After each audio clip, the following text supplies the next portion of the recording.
Love through prism के episode number 11 में आपका स्वागत है। इस एपिसोड में हम देखेंगे कि किस तरह से किट को मनाया जाता है कॉलेज के लिए। चलिए फिर स्टार्ट करते हैं। एपिसोड के स्टार्टिंग में हम देखते हैं कि रिचर्ड यहाँ पर बात करने के लिए आया होता है कैथरीन से शादी की। रिचर्ड अपने भाई किट की बहुत ज्यादा चिंता कर रहा होता है, तो वो कहता है कि इस वीकेंड ही तुम उन दोनों की शादी करवा देते हैं, क्योंकि किट जो है एक जगह पर जाकर बैठ गया है और साथ में कॉलेज जाने के लिए मना कर रहा है। ये बात सुनकर हमारी लिली जो होती है वो चुप कर रह नहीं पाती और वो बाहर आती है और रिचर्ड को बोलती है कि ऐसा कुछ भी नहीं है। रिचर्ड पेंटिंग करना चाहता है, वो दोबारा कॉलेज के अंदर आना चाहता है, तो आप जो है उसे बोलिए कि वो कॉलेज ना छोड़े। रिचर्ड पहले से ही नहीं चाहता था कि उसका भाई किट यहाँ पर पेंटिंग करे। वो चाहता था कि उसका भाई यहाँ पर उसका हाथ बटाए अपनी फैमिली को आगे ले जाने में, बट वो यहाँ पर पेंटिंग करता है, वो उसे बिल्कुल भी पसंद नहीं है। इसलिए वो यहाँ पर लिली को मना कर देता है और कहता है कि तुम्हारा हमारी फैमिली से कोई रिश्ता नहीं है, तो तुम चुप हो जाओ। यहाँ पर मुझे पता है कि किट को क्या करना चाहिए। बीच में कैथरीन आती है और कहती है कि तुम मेरे फ्रेंड से इस तरह से बात नहीं कर सकते हो, क्योंकि ये मेरी फ्रेंड है और तुम्हें बात करने की तमीज नहीं है। और साथ में वो बोलती है कि मैं जो हूँ किट से शादी नहीं करना चाहती हूँ, क्योंकि किट जो है वो मुझसे बिल्कुल भी प्यार नहीं करता है। वो अपने ड्राइंग से ज्यादा प्यार करता है, मुझसे भी ज्यादा। बाकी आप यहाँ पर आए उसके लिए थैंक यू, आपका स्वागत हमने कर दिया है। अब अगर आप चाहें तो आप यहाँ से जा सकते हैं। रिच यहाँ पर कैथरीन से पूछता है कि क्या तुम्हारा ये बिल्कुल पक्का फैसला है कि क्या तुम सच में किट से शादी नहीं करना चाहती। वो कहती है कि हाँ, मेरा बिल्कुल पक्का फैसला है, मैं किट से शादी नहीं करना चाहती हूँ। जो इंसान मुझसे प्यार नहीं करता है तो मैं उसके साथ खुश कैसे रह सकती हूँ। मैं बस ये शादी ऐसे ही कर रही थी, सोच रही थी कि वो ठीक हो जाएगा। यहाँ रेबेका को बोलती है कि जाके इन्हें छोड़ के आ जाओ, तो वो यहाँ से चला जाता है और जाते हुए पूछता है क्या तुम सच कह रही हो शादी नहीं करना चाहती।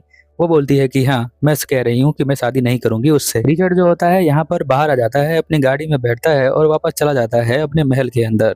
यहाँ पर हम देखते हैं कि जो कैथरीन होती है वो अपने सांस में सांस लेती है, क्योंकि इतनी बातें उसने पहले कभी भी नहीं की थी। रिचर्ड का जो भाई कुछ भी बोलता था तो यहाँ पर कैथरीन आराम से उसे मान लिया करती थी, क्योंकि यहाँ पर कैथरीन की फैमिली जो होती है वो सपोर्ट लेती है रिचर्ड के फैमिली से। रिचर्ड की चर्च फैमिली कैथरीन के फैमिली से थोड़ा ज्यादा अमीर है, इसी वजह से यहाँ पर कैथरीन बहुत ही कम बोला करती थी, बट आज उसने बहुत ज्यादा बोल दिया और सोचा कि मैंने अपनी फैमिली के जनरेशन को खराब तो नहीं कर दिया। फिर भी वो कहती है कि नहीं, हम इन सब चीजों को ठीक कर लेंगे, चलो अब हम चलते हैं यहाँ से। लिली यहाँ पर पूछती है कि किट जो है उस महल में क्या करने गया होगा, तो बताती है कैथरीन कि पहली बार जब उस महल में वो गया था तो बहुत ज्यादा उदास था और फिर वो उससे बाहर नहीं आ रहा था, पर पता नहीं इस बार वो क्यों गया हुआ है, क्या उसको प्रॉब्लम हो गई है कि वो कॉलेज छोड़ना चाहता है। लिली को प्रॉब्लम पता थी, लिली ने जो है वहां पर उसे थप्पड़ मार दिया था, शायद इस वजह से वो गुस्सा होकर पेंटिंग छोड़ रहा है। इसीलिए वो कहती है कि हम यहाँ पर बैठकर तमाशा नहीं देख सकते, हमें जो है जाना पड़ेगा उसकी हेल्प करने के लिए। इसीलिए यहाँ पर जो कैथरीन होती है रेबेका को बोलती है जल्दी से गाड़ी निकालो और अभी हम चलते हैं फटाफट। रेबेका जल्दी से तैयार हो जाती है, गाड़ी निकालती है और वो दोनों को बैठा देती है, और वो गाड़ी बहुत फास्ट चला रही होती है, जिसकी वजह से हम देखते हैं कि जो हमारी लिली होती है वो गाड़ी के अंदर ऐसे ऊपर नीचे उछल रही होती है और कहती है कि क्या हम दोनों धीरे धीरे नहीं चल सकते हैं। तो यहाँ पर जो कैथरीन है वो बताती है कि हमें जो है पहले चलना पड़ेगा, हमें रिचर्ड से भी पहले जाना पड़ेगा, उसको बचाना पड़ेगा, इसलिए हमें जो है जल्दी जाना है। कुछ ही देर बाद हम देखते हैं कि वो जंगल को पार करते हुए आधी रात में वो पहाड़ों को पार करते हुए जा रहे होते हैं। रास्ते में वो थोड़ी देर बाद ही पहुंच जाते हैं उस जगह पर जहां पर रिचर्ड का महल होता है, जहां वो छुप कर बैठा हुआ है किट उदास होकर। यहाँ पर जब निकलती है लिली कहती है कि अरे मैं तो बहुत ही ज्यादा दिक्कत होगी कार में, मैं तो कभी दोबारा कार में नहीं बैठूंगी, मेरा सर घूम रहा था और वैसे कभी भी मैं इस जगह पे तो आई नहीं हूँ, यहाँ पर कैसा महल है। कैथरीन बताती है कि यहीं पर किट जो है वो रहता है, कभी कभी वो यहीं पर आ जाया करता है सभी फैमिली को छोड़कर। हमें अब उसके महल को ढूंढना पड़ेगा, क्योंकि मैं बहुत ज्यादा छोटी थी ना जब उस महल में आई थी। और साथ में कैथरीन अपनी फ्रेंड लिली को डराती भी है भूत भूत बोलकर। लिली डर जाती है और बोलती है क्या सच में इधर भूत रहते हैं। तो कैथरीन कहती है कि नहीं, कोई भूत नहीं रहता है, बस इस जंगल में मैं तुम्हें से मजाक कर रही थी। वो कहती है कि मुझे तो बहुत ज्यादा डर लग रहा है। वो महल के पास पहुंचते हैं और वो बताती है कि वो टॉप फ्लोर पे होगा। हम देखते हैं कि जंगल के पास में किट का घोड़ा भी होता है, जो उनकी आवाज को सुन पा रहा होता है। जब यहाँ पर लिली गेट को खोलती है तो वो खोल नहीं पाती, वो बहुत ज्यादा दम लगाती है पर वो गेट को खोलने में नाकाम हो जाती है। कैथरीन बाहर आती है और महल को देखती है और कहती है कि हमें जो है वहां से चढ़ के ऊपर जाना पड़ेगा, बट हम वहां पर चढ़ेंगे कैसे। अब लिली भाग के जाती है और चढ़ने का ट्राई कर रही होती है, कहती है कि मैं उधर से चढ़ के ऊपर जा सकती हूँ। जब वो वहां से चढ़ के ऊपर जा रही होती है तो वो अपने आप को ऊपर उठा नहीं पा रही होती है क्योंकि उसकी बॉडी में इतनी ताकत होती नहीं है। तभी हम देखते हैं कि किट का घोड़ा वहां भागता हुआ उनके पास आ जाता है क्योंकि वो लिली की आवाज को पहले से ही पहचान लेता है और दूर से आवाज सुन लेता है। घोड़े दूर से आवाज को सुन लेते हैं, इसीलिए वो उसके पास आ जाता है। वो उसके पास जाती है, उसे गले लगती है। कैथरीन सोचती है कि तुम घोड़े के पीठ पर बैठकर ऊपर चढ़ सकती हो, तो हम वो लोग ट्राई कर सकते हैं। तो यहाँ पर लिली कहती है नहीं, मुझे बहुत ज्यादा डर लगता है, घोड़ा हिलेगा और मैं गिर गई तो वो बोलती है कि कहीं नहीं, कुछ नहीं होगा। तो वो चढ़ा देती है घोड़े के ऊपर और वो कैथरीन नीचे से उसकी हेल्प कर रही होती है। बट हम देखते हैं कि घोड़ा जो है वो ज्यादा यहाँ पर कूद रहा होता है, तो वो एकदम से लात मारता है क्योंकि कैथरीन उसके पैरों के पास चली जाती है। इसीलिए कैथरीन तो पीछे हट जाती है पर लिली हवा में उड़ के ऊपर चली जाती है। अब लिली यहाँ पे हवा में अटक जाती है और वो सोच रही होती है कि अब मैं नीचे गिर गई तो मेरी तो टांग टूट जाएगी और मैं ऊपर जा भी नहीं पा रही हूँ, अपने हाथों को ऊपर खींच भी नहीं पा रही हूँ। यहाँ पर कैथरीन बहुत ज्यादा डर जाती है, वो चिल्लाने लग जाती है। किट जो होता है वो महल के अंदर नहीं होता है, वो जंगल में घूम रहा होता है। तभी उनकी आवाज सुन के वो उनके पास आता है तो कहता है कि अरे तुम दोनों यहाँ पर क्या कर रहे हो। वो कहती है कि लिली ऊपर लटक रही है, तुम उसकी हेल्प करो। तो वो जल्दी से जाता है और यहाँ पर उसकी हेल्प कर देता है और धीरे धीरे सुबह हो जाती है। लिली को बचाने के बाद किट यहाँ पर पूछता है कि तुम दोनों यहाँ पर क्या करने आए थे। तो वो दोनों बताते हैं कि हम दोनों यहाँ पर तुम्हें लेने के लिए आए थे और तुम जो हो यहाँ पर कॉलेज छोड़ के इधर आ गए हो और हमारे पास इसकी चाबी भी नहीं थी, तो हमें जो सोचा कि यहाँ से चढ़ के तुम्हें बचा लिया जाए, क्योंकि बचपन में मैंने देखा था कि तुम उसी महल में जाया करते थे जब दुखी हो जाया करते थे। तब चाबी से कैथरीन ने ट्राई किया था गेट को खोलने का, तो उससे खुला नहीं था। वो चाबी उसके बचपन में याद थी, जब बताया था यहाँ पर किट ने उसे कि ये चाबी मैं यहाँ पर रखता हूँ छुपा कर। लिली यहाँ पर अपनी गलतियों के लिए माफी मांग रही होती है और कहती है कि मुझे माफ कर देना, मैंने से गलती हो गई, तुम हमारे ग्रुप के लिए बहुत ज्यादा डिजर्व करते हो। तुम्हारे जो फादर है वो यहाँ पर कोलैप्स हो गए हैं, नीचे गिर गए हैं और इसीलिए तुम्हारी शादी जल्दी करवानी पड़ेगी, ऐसा रिचर्ड ने कहा था, तो तुम्हें चलना चाहिए अपने फादर से मिलने के लिए। बट किट जो होता है लिली की बात को मना कर देता है और कहता है कि उसे यहीं पर रहना है। ये तीनों बात कर ही रहे होते हैं, तभी हम देखते हैं कि यहाँ पर कोई आता है जिसका नाम मारिया है। वो एक्चुअल में केट की मेड होती है जो यहाँ पर उसे लेने के लिए आई है। कैथरीन उससे पूछती है कि मारिया तुम क्या कर रही हो, यहाँ पर क्यों आई हो। तो वो बताती है कि मैं जो हूँ केट सर को लेने के लिए यहाँ पर आई हूँ। केट के फादर ने मारिया को भेजा होता है केट को लेने के लिए। अब केट के पास भी कोई चारा नहीं होता, उसे भी जाना ही पड़ेगा क्योंकि मारिया जो है केट को लिए बिना तो यहाँ से जाने वाली है नहीं, क्योंकि उसके फादर का ऑर्डर मिला है केट के, तो वो इस ऑर्डर को पूरा करेगी।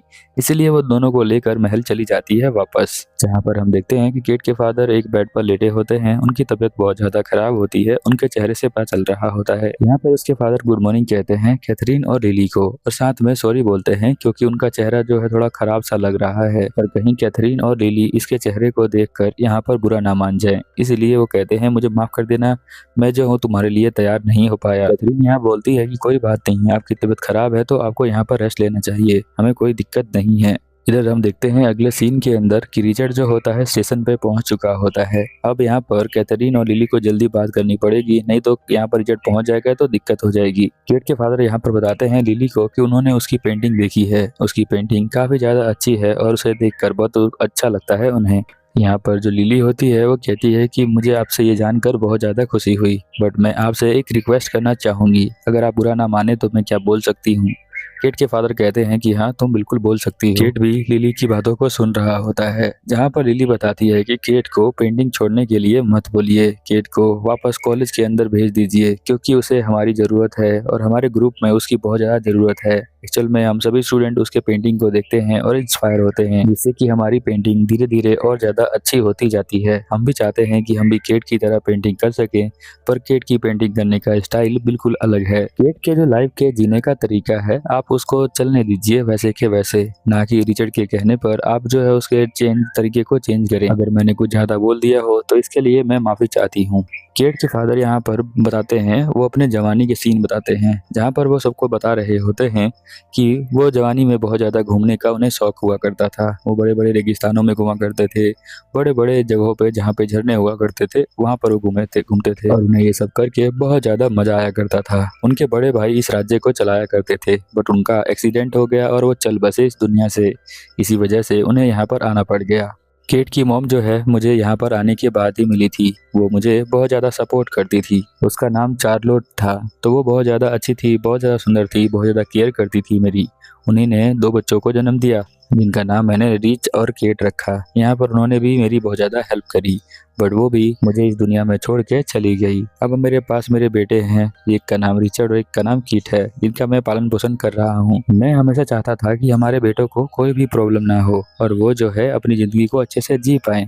इसलिए उनके लिए जो बेस्ट फैसला है वो मैं चाहता था कि मैं ले लूँ, बट मुझे पता है कि किट का खुद का फैसला है पेंटिंग करने का, और मैं किट को अलाउ करता हूँ कि वो कॉलेज में जाकर पेंटिंग कर सकता है। किट इस बात से बहुत ज़्यादा खुश होता है कि उसके फादर उसके बारे में भी सोचते हैं। यहाँ पर उसके फादर कहते हैं कि कैथरीन, तुम्हारे जो रिश्ते हैं हमारे फैमिली से वो हमेशा ऐसे ही रहेंगे, तो तुम्हारा जो डिसीजन है, जो भी तुमने लिया है, उससे कोई दिक्कत नहीं है मुझे। एक्चुअल में किट के फादर जो होते हैं उन्हें पहले से ही पता होता है कि किट जो है यहाँ पर कैथरीन से शादी नहीं करना चाहता है, ना ही वो उससे प्यार करता है। जब वो तीनों रूम से बाहर जा रहे होते हैं तो यहाँ पर किट के फादर लिली को बुलाते हैं अपने पास और उसके कान में बोलते हैं कि किट तुमसे बहुत ज्यादा प्यार करता है, बट ये सब उसे दिखाना नहीं आता है, तो तुम संभाल लेना। वो कहती है ठीक है और चली जाती है। बट अभी हमें कंफर्म नहीं हुआ है कि यहाँ पर लिली को केट से प्यार है कि नहीं है। ये कंफर्म है कि केट को लिली से बहुत ज्यादा प्यार है। हालांकि रिचर्ड जो है वो चाहता है कि केट अपने फैमिली बिजनेस में साथ दे, बट उसके फादर बोल देते हैं तो वो भी कुछ बोल नहीं पाता। अब दोनों गाड़ी में एक साथ बैठ जाते हैं लंदन वापस जाने के लिए। कैथरीन कहती है कि मैं जो हूँ अपने गाड़ी में आ जाऊंगी, तो तुम दोनों साथ में जा सकते हो। कैथरीन भी चाहती है कि यहाँ पर लिली को टाइम मिले केट के साथ। कैथरीन यहाँ पर बता देती है केट को कि मैंने जो है अपनी एंगेजमेंट तोड़ ली है, तो तुम अपनी काम कर सकते हो और तुमने मेरे दिल को बहुत ज्यादा दुखाया है। यहाँ पर वो समझ नहीं पाता कि वो ऐसा रिएक्ट क्यों कर रही है।